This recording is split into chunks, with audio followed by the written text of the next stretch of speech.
Assignment statement. పైథాన్‌లో మనం assignment statement ఎందుకు use చేస్తాము అనేది ఇప్పుడు చూద్దాము.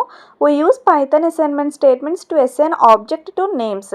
మనం ఆబ్జెక్ట్ ఏవైతే తీసుకుంటామో ఆ ఆబ్జెక్ట్ అనేవి నేమ్స్‌కి అసైన్ చేసుకోవడం కోసం మనం పైథాన్ అసైన్మెంట్ స్టేట్మెంట్స్ అనేవి యూజ్ చేసుకోవడం జరుగుద్దండి. The target of an assignment statement is written on the left side of equal sign and the object on the right can be an arbitrary expression that computes an object అన్నమాట. అంటే ఏంటంటే మనకి assignment statement యొక్క target ఏదైతే ఉంటుందో అది left side రాసుకుంటాము equal సైన్కి, object అనేది right side మనం రాసుకోవడం జరుగుద్ది. మనం ఎన్ని విధాలుగా ఆబ్జెక్ట్స్ని అసైన్ చేసుకోవచ్చు నేమ్స్కి అని అంటే అందులో కూడా టైప్స్ ఉన్నాయండి.